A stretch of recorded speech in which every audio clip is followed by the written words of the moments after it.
हमारे जो बच्चे सो रहे हैं, जो अपनी कोताहियों से, अपनी गलतियों से अभी तक सीखे नहीं है, उनके पास फिर से एक नया चांस होता है अपने आप को बेहतर करने का। तो नया चांस होता है। अगर आपको याद हो तो केमिस्ट्री का जो सिलेबस है वो डिवाइडेड है 3 सेक्शंस में: physical chemistry, inorganic chemistry and organic chemistry, जिसमें सबसे बड़ा section in terms of number of chapters, हम बार बार कह चुके हैं कि वो फिजिकल का पोर्शन है, जो सबसे लंबा है, सबसे बड़ा है, और जिसके अंदर डिफरेंट फ्लेवर्स के चैप्टर्स हैं। अभी आप बॉन्डिंग पढ़ रहे थे, बिल्कुल ही अलग टाइप का फ्लेवर है। उससे पहले एटॉमिक स्ट्रक्चर पढ़ रहे थे, बिल्कुल अलग टाइप का चैप्टर था। उससे पहले आप रिएक्शन काइनेटिक्स पढ़ा था आपने, वो बिल्कुल अलग टाइप का चैप्टर था। लेकिन out of these all chapters, chapter मैं बार बार कहता आया हूं, चैप्टर नंबर 4 यानी केमिकल बॉन्डिंग, चैप्टर नंबर 6 यानी केमिकल एनर्जेटिक्स, जिसकी हेडिंग लगी हुई नजर आ रही है आपको, और चैप्टर नंबर 8 यानी केमिकल इक्विलिब्रिया, और चैप्टर नंबर 3 में से आयोनाइजेशन पोटेंशियल का टॉपिक। फिजिकल केमिस्ट्री की बैकबोन ये टॉपिक्स। यानी अगर आपको इनमें से किसी एक चीज पर भी कमांड नहीं है तो आपका ए और बी नहीं आ सकता, बहुत मुश्किल है। क्यों? क्योंकि चैप्टर नंबर 4, 6, 8 और आयोनाइजेशन पोटेंशियल का टॉपिक ये फिजिकल के पेपर 2 में भी दो सब देखो, पेपर 2 में यूजुअली कभी 4 सवाल आते हैं, कभी 5 आते हैं, ठीक है, कभी 4 कभी 5, और 4 आ रहे हैं या 5 आ रहे हैं, उनमें से 2 सवाल इन्हीं कॉन्सेप्ट पे घूमते हैं। और एमसीक्यू जो कि वैसे ही मुश्किल पेपर होता है केमिस्ट्री के अंदर, तो इन चारों टॉपिक से मिलाकर अगर हम एमसीक्यू की बात कर लें तो चैप्टर नंबर 4 से एटलीस्ट 4 एमसीक्यू, चैप्टर नंबर 6 से एटलीस्ट 2 एमसीक्यू, चैप्टर 8 से भी एटलीस्ट 2, तो 4 और 4 8 हो गए। आयोनाइजेशन पर 8-9 नंबर के MCQ out of 40 in 4 topic से आते हैं। तो इसलिए फिजिकल केमिस्ट्री में हमेशा मैं कहता हूं, ये फिजिकल असल में है ही यही 4 चैप्टर। इसके अलावा मोल्स लल्लुओं वाला चैप्टर है, एटॉमिक स्ट्रक्चर बाकी हलवा चैप्टर है, स्टेट्स ऑफ मैटर बकवास चैप्टर है, रिडॉक्स बिल्कुल ही फुत्तू छुत्तू चैप्टर है, और रिएक्शन काइनेटिक्स बिल्कुल ही चुन्नू मुन्नू चैप्टर है। यानी कि उसमें क्या है, जो पढ़ा है वही आ गया, बस ये वाला हिसाब किताब है। अगर पढ़ा सही से नहीं है फिर अलग बात है, लेकिन अगर पढ़ा है तो जो पढ़ा है वही आ जाता है, उसमें कोई रॉकेट साइंस नहीं होती। और इन चैप्टर्स की खास बात क्या है कि सिर्फ पढ़ना काफी नहीं है, अच्छे से पढ़ना जरूरी है, और फिर उसको प्रैक्टिस करना जरूरी है। और अगर फिर भी आप स्ट्रगल करेंगे तो आपके लसौड़े लगेंगे, आपके लसन लग जाएंगे। भाई आज इंटरनेट बड़ा अनस्टेबल चल रहा है, तो भाई ऑनलाइन वालों को ना रिस्पॉन्स देना पड़ेगा, वरना हमें नहीं पता लगेगा कि कौन जो है क्लास ले रहा है, कौन नहीं ले रहा। खैर, तो ये चैप्टर, उसके बाद इनऑर्गेनिक, मैंने हमेशा बताया कि हमारा जो प्लान है उसमें इनऑर्गेनिक सबसे लास्ट में लाया करती है, क्योंकि इनऑर्गेनिक सबसे इजी पार्ट है, बिल्कुल इजी पीजी। यानी पढ़ा पूरा हो तो आप कर लेंगे, पढ़ा पूरा ना हो फिर रह जाएगा, बस ये मसला है। Organic how ever is the challenging part. और मैं ऑर्गेनिक इसलिए कहता हूं, है तो बिल्कुल आसान, लेकिन ऑर्गेनिक के P1 जो है ना, वो चने चबवा देते हैं आप आंसुओं से रोने लग जाते हैं। अच्छा, मजे की बात क्या है, ऑर्गेनिक करते हुए आप बोलेंगे यार ये तो बड़ा आसान, ये तो आ रहा है समझ। अच्छा, फिर ऑर्गेनिक के पेपर 2 की प्रैक्टिस करेंगे, आप बोलेंगे सर क्या बात है, वाह वाह, चीते हो गए। और उस सारा प्रैक्टिस करके पेपर 1 करने बैठेंगे तो आंखों से आंसू आ जाएंगे कि यार सारा आता है फिर भी पेपर 1 इतना मुश्किल क्यों लग रहा है। तो ऑर्गेनिक का पेपर 1 सबसे मुश्किल पेपर 1 होता है। ऑर्गेनिक के जितने क्वेश्चन, और अभी जो कल पेपर था ना 15 को, कल पेपर था 1 अक्टूबर नवंबर का, तो मुझे बच्चा बता रहा था कि आउट ऑफ 40 12 सवाल ऑर्गेनिक से आए थे पेपर 1 में, 12 सवाल। ओ लेवल में तकरीबन 8 या 9 आते हैं, इधर ऑर्गेनिक से ज्यादा 12 सवाल आए थे। और 12 सवाल का मतलब ये हो गया कि आपका ए तो गया अगर आपका ऑर्गेनिक अच्छा नहीं है। तो कहने का मकसद ये है कि हमारा जो प्लान था वो डे 1 से ही, अरे अमान मुगल, अमान कैसे हो? ठीक ठाक सर, आप कैसे हैं? अरे ठीक ठाक, फुल भारी आवाज में आवाज आ रही है। Aman, welcome to AS chemistry. Welcome. Welcome welcome. ठीक है, आपकी आमद पर ही हम थोड़ी सी बात कर रहे हैं सिलेबस आउटलाइन की। हालांकि आप जिस ग्रुप के साथ इस वक्त क्लास ले रहे हैं, आप इनमें 3 चैप्टर्स पीछे हैं, लेकिन बहरहाल अच्छी बात यह है कि आज आप जिस चैप्टर से बात शुरू करेंगे मेरे साथ, आपके लिए आप सबके बराबर ही हैं। अच्छा, तो मैं बता ही रहा था कि, और तो हमने डे 1 पे ही डिसाइड किया था कि हम फिजिकल पहले करेंगे, ऑर्गेनिक बाद में, उसके बाद, और इनऑर्गेनिक सबसे लास्ट में करेंगे।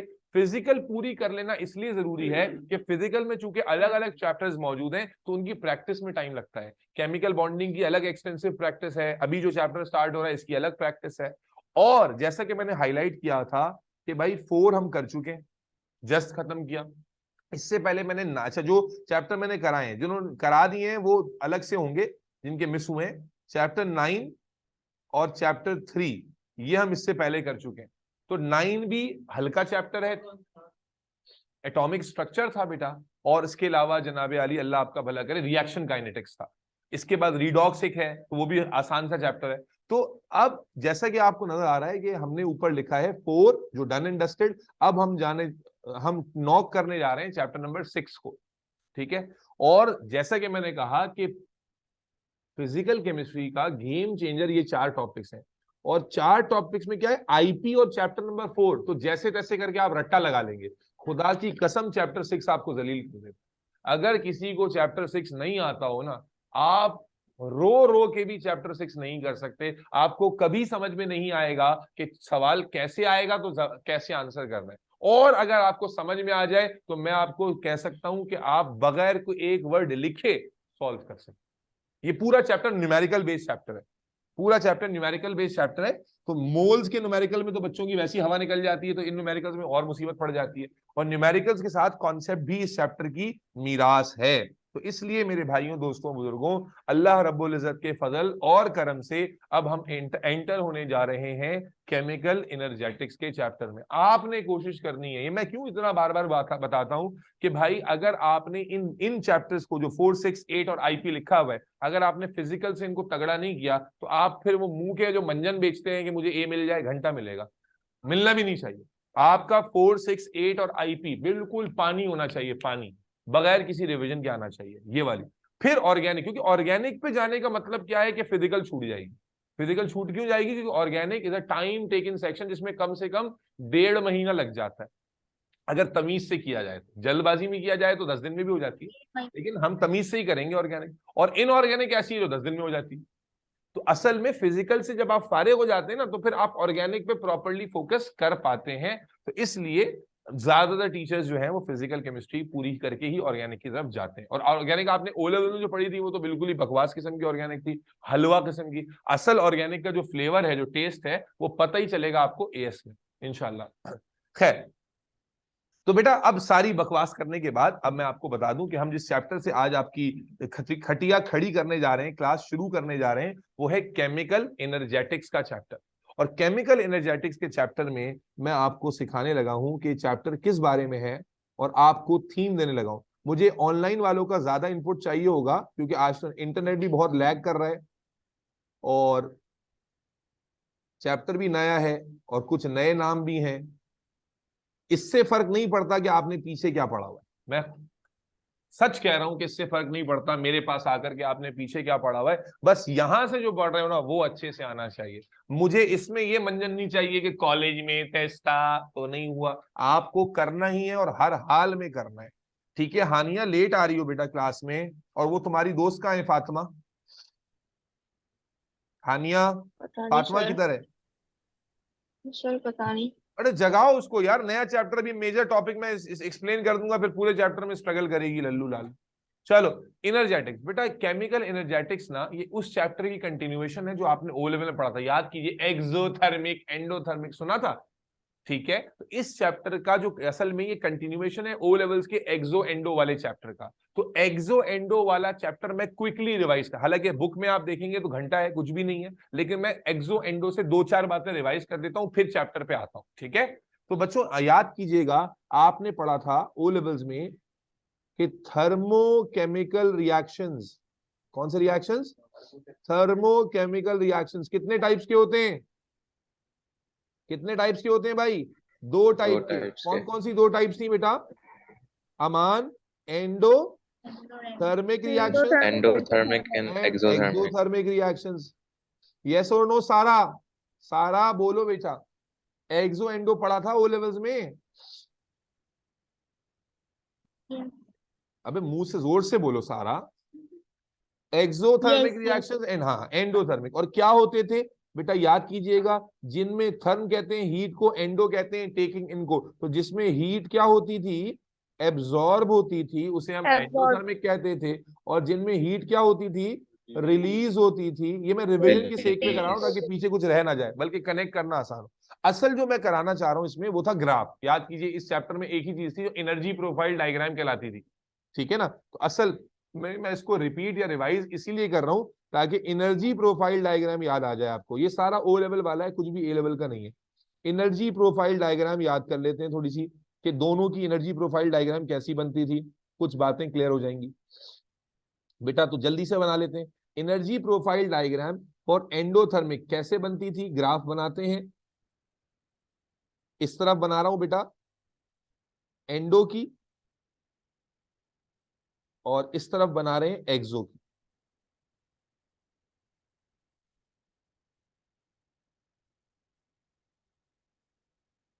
ठीक है, एंडो की और एक्सो की हम एनर्जी प्रोफाइल डायग्राम बनाने वाले हैं। इसमें एक्सेस लेबल कर लेते हैं। तो वाई एक्सेस पे होती थी प्रोग्रेस और एक्स एक्सेस पे होती थी एनर्जी। ठीक है, नहीं याद आए तो बताना बेटा, रोकना है, मुंह बंद करके नहीं बैठना है। ओ लेवल्स वाला था। अब एंडो में क्या होता था याद कीजिएगा, एंडो में रिएक्टेंट होते थे, जरा याद कीजिए एंडो रिएक्शन क्या होते थे। रिएक्टेंट कन्वर्ट होता था प्रोडक्ट में। रिएक्टेंट का हीट कंटेंट क्या होता था, प्रोडक्ट में ज्यादा H1, एनर्जी होती थी। और प्रोडक्ट का हीट कंटेंट क्या होता था, H2। और ड्यूरिंग द रिएक्शन क्या होती थी, हीट एनर्जी एब्जॉर्ब होती थी। During the reaction heat energy क्या होती थी, एब्जॉर्ब। तो याद कीजिए हमने पढ़ा था H2 H1 से बड़ा होता था। सारा याद करना कि डेल्टा H का आंसर कैसा आता था, पॉजिटिव आता था। सारा डेल्टा H का आंसर एंडोथर्मिक के लिए पॉजिटिव हुआ करता था जी बेटा हमजा। और एक्सोथर्मिक में क्या होता था, रिएक्टेंट कन्वर्ट होता था प्रोडक्ट में। रिएक्टेंट का हीट कंटेंट वही H1 था, प्रोडक्ट का हीट कंटेंट वही H2 था, लेकिन ड्यूरिंग द रिएक्शन क्या होता था, हीट एनर्जी रिलीज होती थी, जिसकी वजह से हमने क्या कहा था, H2 was lesser than H1, जिसकी वजह से जो डेल्टा H का आंसर आता था वो क्या आता था, नेगेटिव आता था। सारा रिस्पॉन्स करना पड़ेगा, खामोश नहीं बैठ सकती क्लास में बेटा। याद आ रहा है तुम्हें, बोल ही नहीं रही। सर। ओके, तो बेटा ये याद आना भी जरूरी, नहीं याद आ रहा तो बता दो। तो एंडो में याद करो पॉजिटिव डेल्टा एच होता था, एक्सो में नेगेटिव डेल्टा एच होता था। और क्यों होता था इसके लिए याद है कि H2 माइनस H1 का फॉर्मूला था।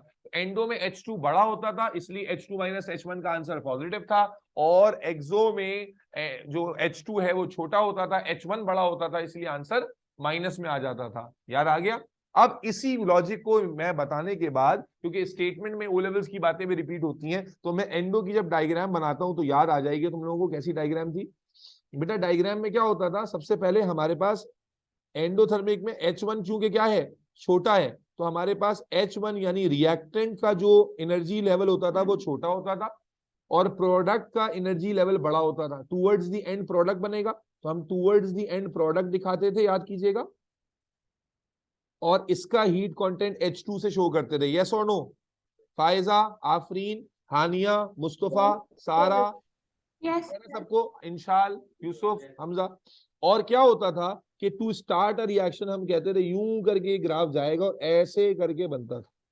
और इसकी लेबल्स कैसे होते थे, लेबल भी याद कीजिएगा। तो बेटा बच्चा इसके लेबल्स ऐसे होते थे कि ये जो पूरा टॉप तक, ये जो पूरा पार्ट था, इसे हम लेबल करते थे बेटा एक्टिवेशन एनर्जी, जो कि होती थी पॉजिटिव में। और ये जो डिफरेंस बिटवीन टू लाइंस है, डिफरेंस बिटवीन टू लाइंस यानी यहां से यहां तक का, इसका एरो भी ऊपर की तरफ होता था। ये सब ओ लेवल्स की बात है बेटा, मैं सिर्फ रिकॉल कर रहा हूं क्योंकि मुझे कोई रिस्क नहीं लेना। ये डेल्टा एच कहलाता था, जिसको हम पॉजिटिव से शो करते थे। एंडोथर्मिक का अमान बेटा कुछ याद आ रहा है, ये एनर्जी प्रोफाइल डायग्राम कुछ याद आया। जी जी सर। अच्छा, एक्सो में क्या होता था बच्चों, एक्सो में सारा याद करना, एक्सो में क्या होता था, रिएक्टेंट ऊपर होता था। यस और नो, रिएक्टेंट का एनर्जी प्रोफाइल डायग्राम इस तरह से बनता था, रिएक्टेंट ऊपर होता था, और बिकॉज हीट एनर्जी रिलीज होती है तो जो प्रोडक्ट की एनर्जी होती थी वो कम होती थी। हाँ भाई, आईजी याद आ गया तुम्हें, प्रोडक्ट की जो हीट एनर्जी होती थी वो कम होती थी, H2। और क्या होता था, यहां पर भी इनिशियली हमें क्या देनी होती थी, activation. But once activation energy चली गई तो फिर ऐसे करके जो हीट है वो रिलीज होती थी, जिससे एनर्जी नीचे आ जाती थी। अब अगर लेवल्स याद करें तो ये वाला पार्ट क्या कहलाता था, EA, एक्टिवेशन एनर्जी, जो अगेन पॉजिटिव में ही होती थी। Activation energy was always positive. However जो हमारे डिफरेंस बिटवीन टू बार्स है, ये वाला डिस्टेंस, इसका एरो नीचे की तरफ होता था और ये साइन नेगेटिव में होता था।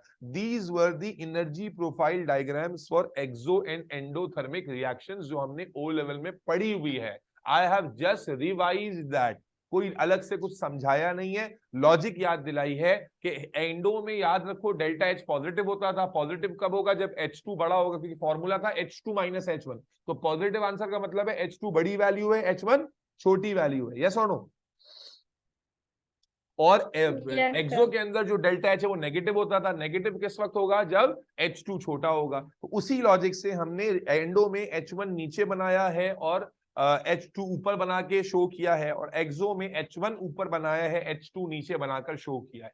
बेटा अब असल में मैंने क्यों बताया? क्या मैं बहुत अच्छा टीचर हूं जो ओ लेवल से कनेक्ट कर रहा हूं? नहीं, इतना भी अच्छा नहीं हूं। असल में मुझे ए लेवल्स का थीम बनाना था। ये जो डेल्टा एच तुम्हें नजर आ रहा है यहां पर या यहां पर, इसे हम कहते हैं इंथैल्पी ऑफ रिएक्शन। क्या कहते हैं? क्या कहते हैं बेटा? बोलना पड़ेगा। क्या कहते हैं? इंथैल्पी। तो बेसिकली मैंने एंथैल्पी तुम्हें ऑफ ये एक्सो एंडो क्यों याद दिलाया कि इस चैप्टर में जब आपने एक्सो एंडो पढ़ा था तो आपने बताया था कि डेल्टा एच होता है, लेकिन क्या डेल्टा एच कैलकुलेट करना सीखा था? नहीं सीखा था। आपने बस एंडो एक्सो में यही पढ़ा था कि जो एंडो होते हैं उनका डेल्टा एच वैल्यू पॉजिटिव में आती है और जो एक्सो होते हैं उनकी डेल्टा एच वैल्यू नेगेटिव में आती है। हानिया यहां पर अब चैप्टर का थीम आपके सामने रखने लगा हूं। बेटा असल में अगर मैं चैप्टर को समझाऊं, क्योंकि इस चैप्टर में ना गुम हो जाते हैं। ये चैप्टर क्यों कंफ्यूजिंग है कि इस पूरे चैप्टर में जो न्यूमेरिकल पढ़ेंगे उसमें डेल्टा एच निकालना है। अब एग्जाम बच्चा क्या कहता है, जब इसने थीम से नहीं पढ़ा होता, बच्चा क्या कहता है, यार ये क्या मुसीबत है कि हर जगह डेल्टा एच है, और मजीद बात है डेल्टा एच निकालने का तरीका हर जगह अलग है। तो कंफ्यूजन क्यों क्रिएट हो जाती है कि जब सवाल आप रीड करेंगे तो आपको सवाल में इंथैल्पीज पूछी जाएंगी, और जब आप सॉल्यूशन देखेंगे तो आपको सॉल्यूशन हर जगह अलग तरह से सॉल्यूशन नजर आएगा। तो बेसिकली कंफ्यूजन शुरू हो जाती है कि यार ये कैसे हमें याद रहेगा कि कब कौन सा सॉल्यूशन करना है। तो चैप्टर 6 जो मैंने इंट्रोडक्शन तुम्हें दे दिया, चैप्टर 6 एनर्जेटिक्स में असल में सारी कैलकुलेशन, पूरा चैप्टर किसके ऊपर चल रहा है? डेल्टा एच के ऊपर। और अगर मैं तुम्हें फ्लो चार्ट और क्लियरली समझा दूं बेटा, तो इस चैप्टर में हम इंथैल्पी निकालने की, delta H of reaction, enthalpy, और इंथैल्पी को डिफाइन कैसे कर